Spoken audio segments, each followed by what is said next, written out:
name of the show is The Way to Go. My name is Alan Bendich. I'm going to be your host, and tonight we have the remarkable Max Bendich, my father, as the guest. How are you, my son? Hey, give me my arm back. How you doing, Pop?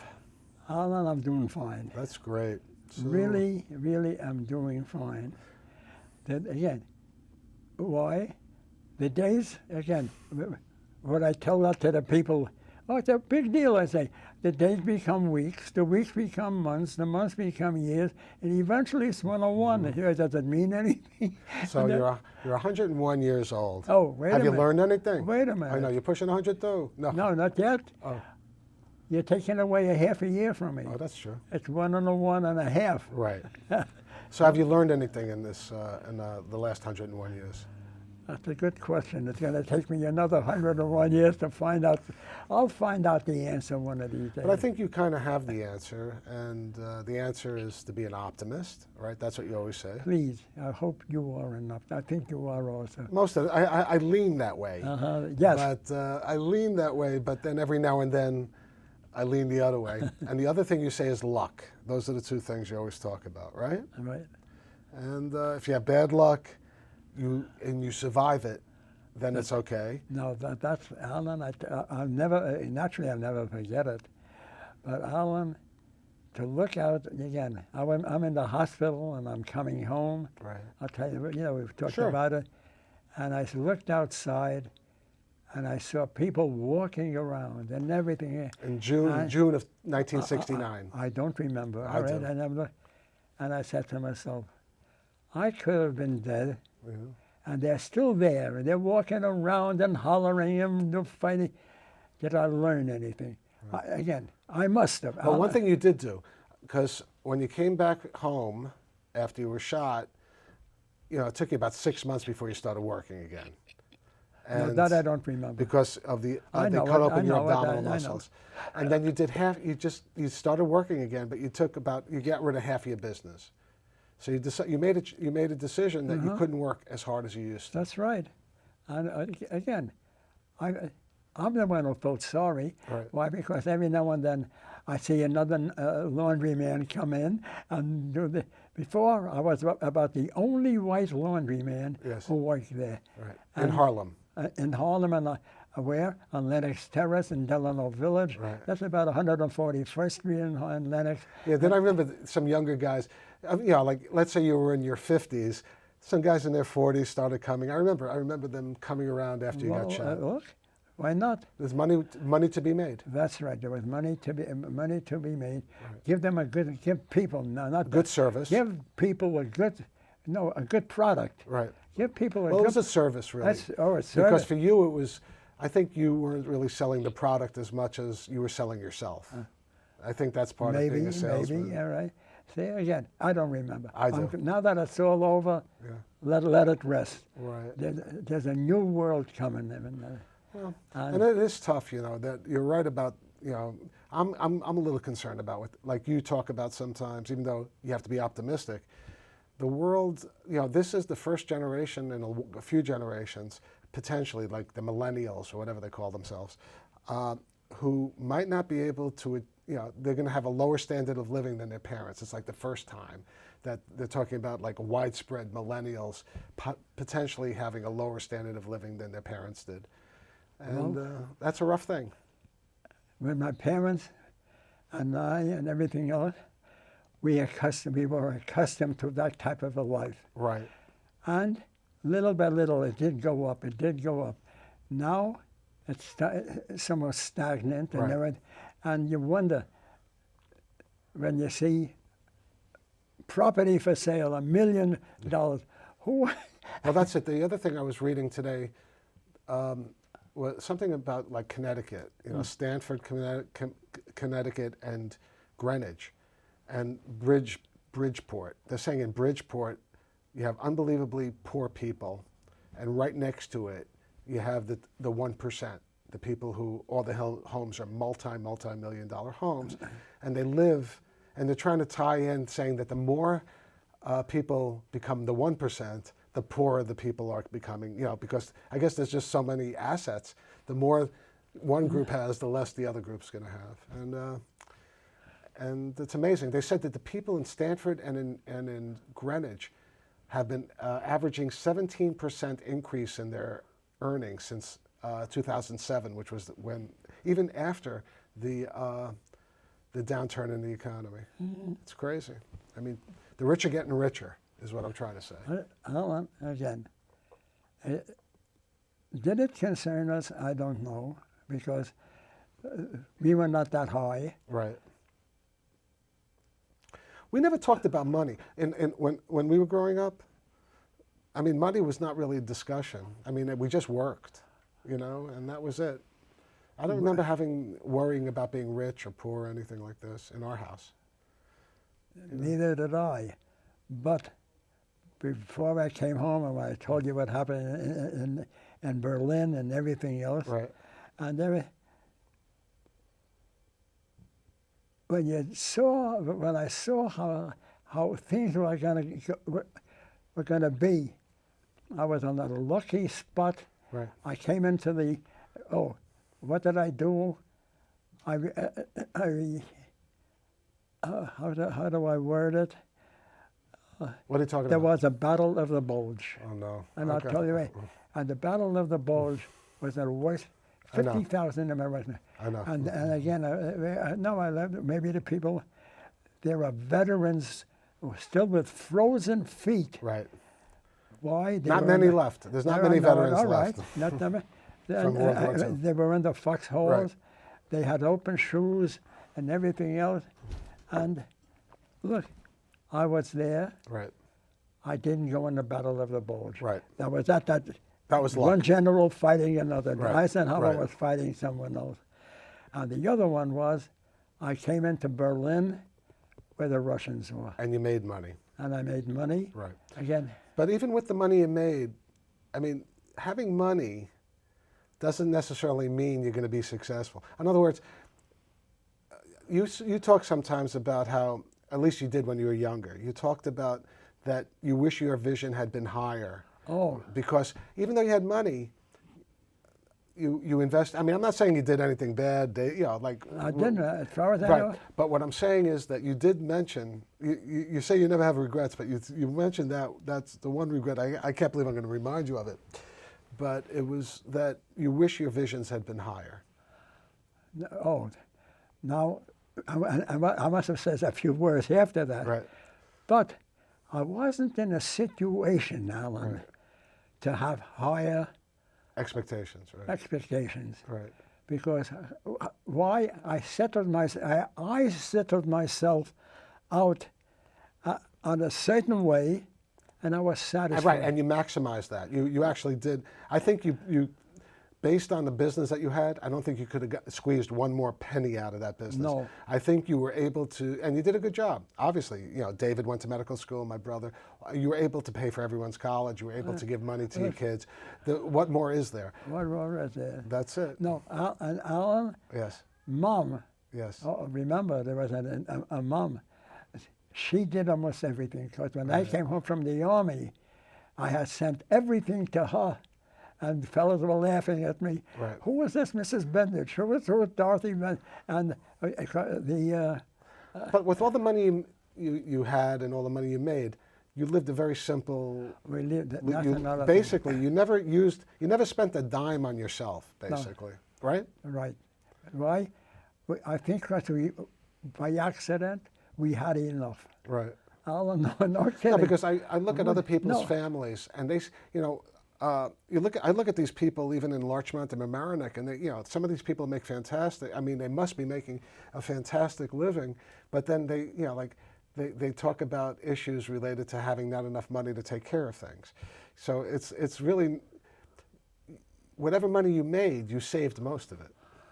And again, luck, and the whole thing is luck. Right. I had it. The bad luck, I conquered. Mm-hmm.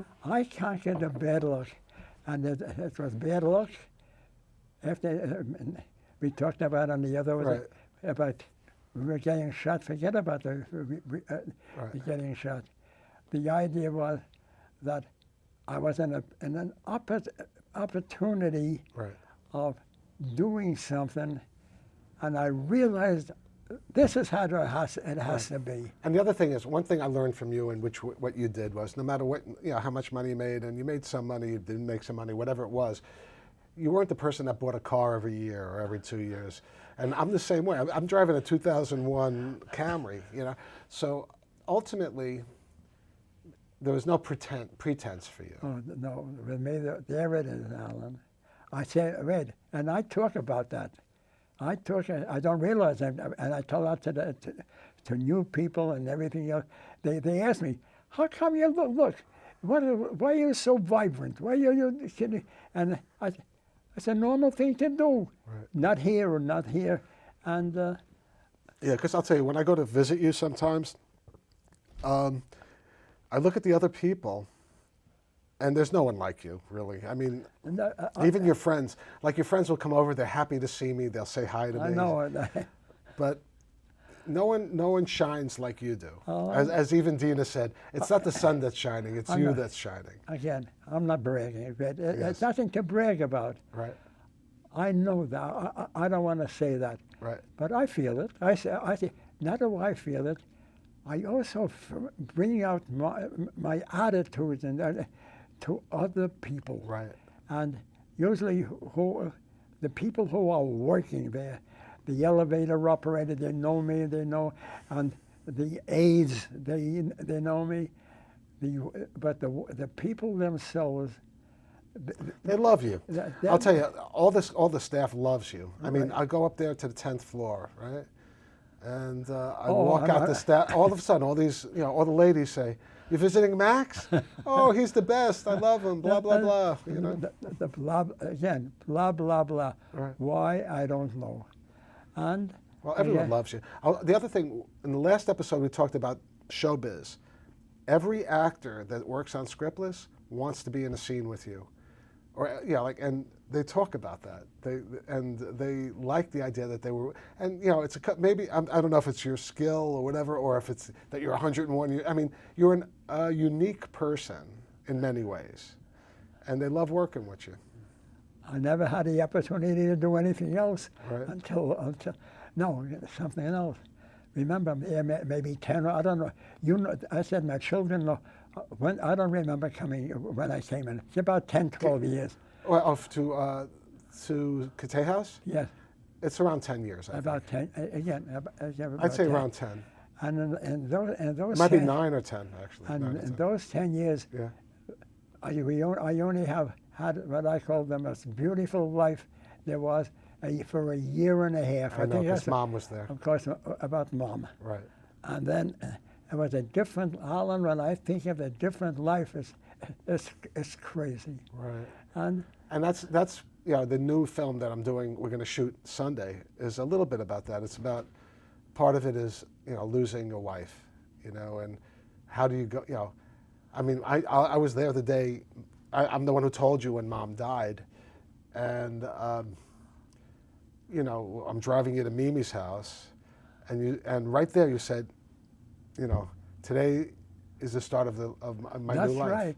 And the day that Mom died, you decided that you weren't going to follow suit. You weren't going to, you were going to continue. You had to live. And Alan, when I remember that day, I remember also saying, and we have a new life. We have a life without Mom. Right. And we have to keep on living. And we are all together.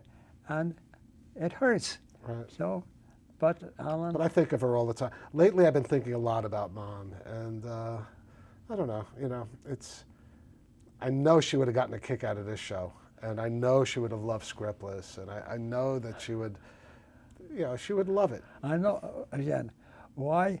An adventure. She was adventurous. Right. I was adventurous also, and. But she had, I don't know, I just remember seeing Mom's face when we went to the buffet on Cagney and Lacey and all that. I mean, she loved just the whole thing, and it was a lot of fun. We were successful people. Yeah. Even though David was a doctor, Right. but at least we were with you. You were in Hollywood, right? And there it is. And I'll never forget Mom going up to the person, I can't think of his name, of course, and he was one of our directors and one of the stars of the show. And she said, "Are you an extra?" And he was directing the episode, and he was one of the stars. He played Lieutenant Samuels, and it was like, but he was sweet about the whole thing, you know, like. But Mom was, you know, she didn't have filters. You know, she said exactly what she felt all the time, and that was one thing that. So. And was a good thing. It was a good thing. Unfortunately, I inherited some of that stuff too, because sometimes my filters aren't there either. So maybe that's, again, so a little leaks off on me, with you on me, little by little, and again, so I feel good. Alan? Okay, some of the other news, Kara is doing well in school, and she's already doing some choreography again this semester. No, Life is great. Again, I imagine that. Yeah. Again, it's not the idea. Like you say, that's her job. Right. She's there and she's taken over the whole.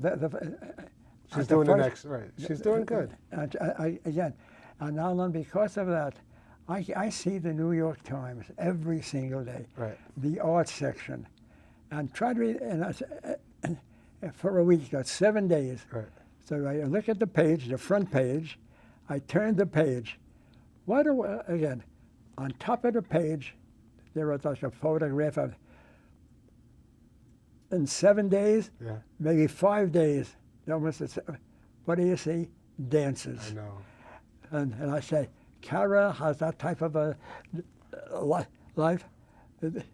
All they're doing is they have maybe a little veil and they'd be going with something. That was today or yesterday. But Alan, I realize, I'm not kidding, every single day I think of Kara.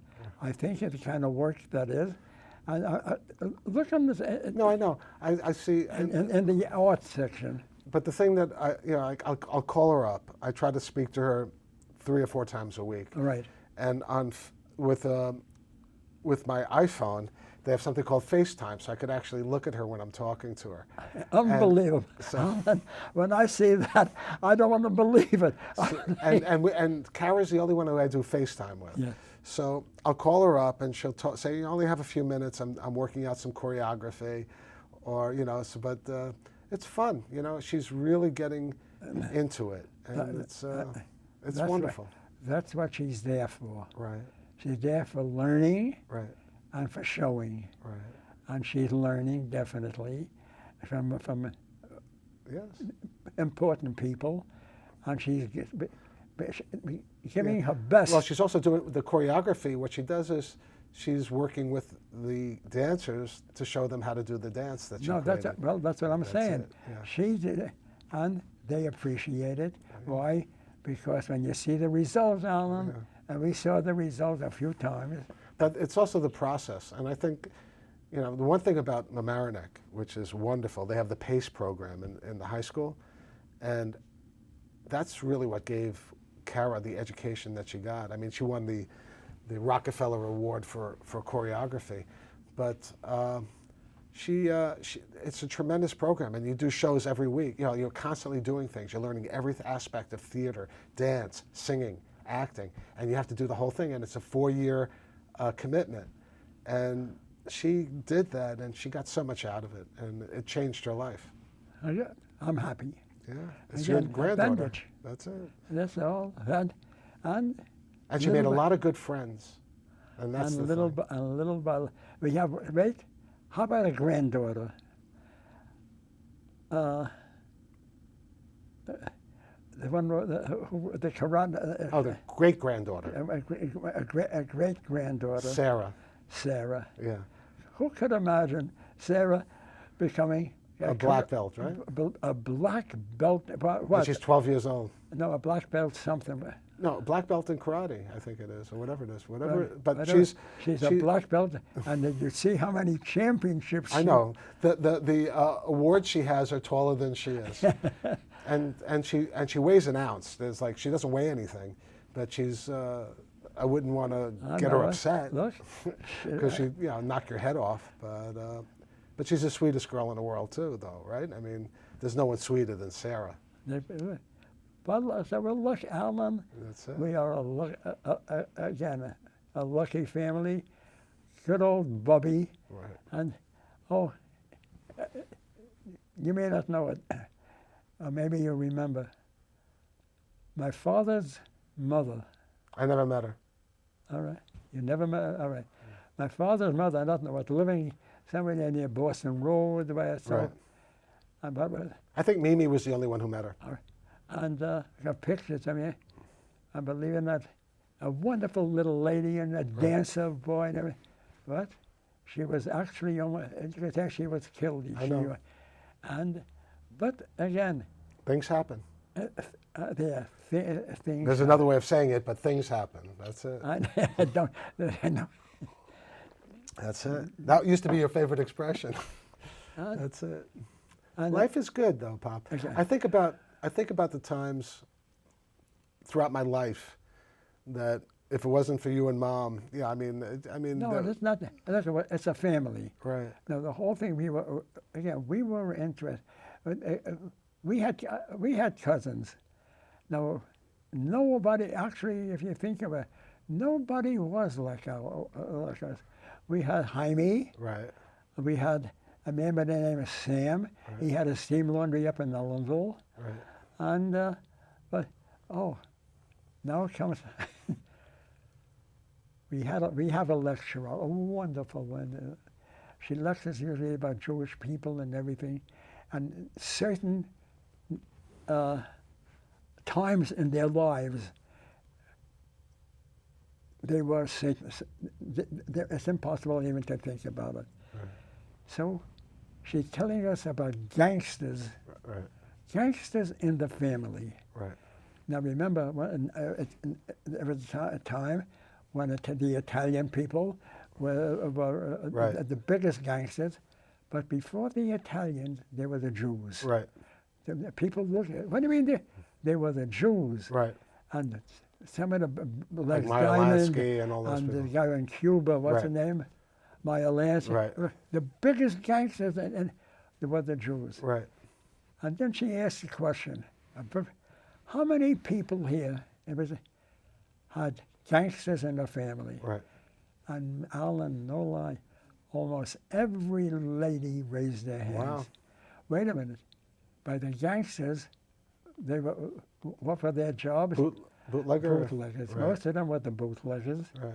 And also most of them, a lot of them became higher, Right. and they became actually Well, murderers. basically the bootleggers nowadays are the drug dealers. It's the same kind of thing. Yeah. Well, but with whiskey, it's different. I don't know about that. Whiskey, especially when you don't know. I mean, some of that stuff you don't know how it was made. This is just old overhauled and things Right. like that. Right. The original bottled Right. and everything else, and so. But can you imagine everybody, the people, my friend. But you know what? Aaron talks sometimes about alcohol, and how he really hopes Kara doesn't take alcohol or anything like that, because he sees what happens. Alcohol's it's not a good thing. I know. I mean, it's a drug. It really is. Something else. Do either of them smoke? No. That's it. There it is. My father, I know. my father smoked, and because of that, we're positive that killed him. But again, And they say now that I read another thing just today about smoking and DNA, and the effects it has on DNA. They last at least, 30 years later, they still see the same effects from smoking. But people. This country was raised on tobacco. Tobacco was the main crop for a long period of time. That and cotton, which are two things that have a very bad history in the United States. Right? So, but again, even with all that, and my father or my brother, And both brothers smoked. And Right. I was the only one. That's it. And I can never. We're playing cards, and my friend, boy, that tastes good. Smoke? No, smoking. Oh God. Drinking, another thing. Yeah. Drinking, I can never say. Well, I was a bartender, so I can't say I that. know. I can't say the same.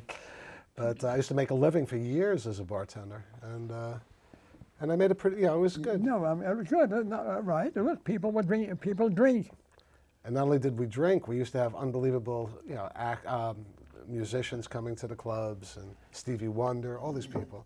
I mean, the people I saw at the Hollywood Palace, as a result of alcohol, were unbelievable people. But now, I was just going to say something. Two different things. When we were young, so we would go on a weekend, before we had the club, to a place called the Paradise Theater on Fordham Road on the Grand Concourse. Oh, yeah. Lois Paradise. Lois Paradise. That's where my graduation was that you didn't go to. That you didn't go to because you got shot that day. But that's another story. The Lois Paradise. The Oh, no, the Lois. Oh, I'm sorry. It was the RKO Fordham. The Lois Paradise was on the Grand Concourse. It was beautiful. Oh, my God. I know, it was on the Grand Concourse. And after the nothing was nicer than that theater, by the way. That was the most beautiful theater. Something else. After the show, the movie was only a movie, Alan. That's all. And after the movie, what happened? We would go out. It was usually a fellow and a girl, and go around the corner, come to a place called Crumbs. Oh, it was right across the street, and Crumbs had the best white chocolate. I used to get white chocolate at Crumbs. To have an ice cream cone, soda. a nice soda, ice cream soda, and things like that. Right, but they also had white chocolate. I used to go to Crumbs too, Dad. It was right across the street. You have to cross that big Grand Concourse. That's the Grand Concourse. Right. And again, and Alan. Yeah. Nowadays, I mean, you see it. The fellow me, come, let's have a drink. Right. But they have a drink of liquor. Right. No one goes to it. Except, you know who likes drinks? Like you? Wendy. She likes to get egg creams. She loves egg creams. Oh. So whenever we go to out to dinner, Wendy looks on the menu and says, "Oh, an egg cream. I want an egg cream." So she usually likes to get a chocolate egg cream, but she likes coffee egg creams the best because they have coffee syrup. And we used to make, when Wendy and I first got married in 1991, we used to get coffee syrup and make our own egg creams in the house all the time. She loved egg creams. No, people don't know what an egg cream is. You get seltzer, syrup, and milk. That's right. Those three. Wait a minute. So you go into. Every kid did this. Every kid, and the storekeepers knew it. A 2 cents egg cream. So for 2 cents. No, you got a 2 cents plain. 2 cents plain. But a no, nickel, a nickel for a nickel egg cream. Right. Then a nickel egg cream. You better do it quick. Huh? You got to do it quick. I'll do it quick, okay? A nickel egg cream, you come in there and you say, "This is too sweet. Can I have a little bit more seltzer? This is too weak. Can I have a little bit more cream?" But there's only one thing left to say. Just one thing. That's a wrap. Good night, folks.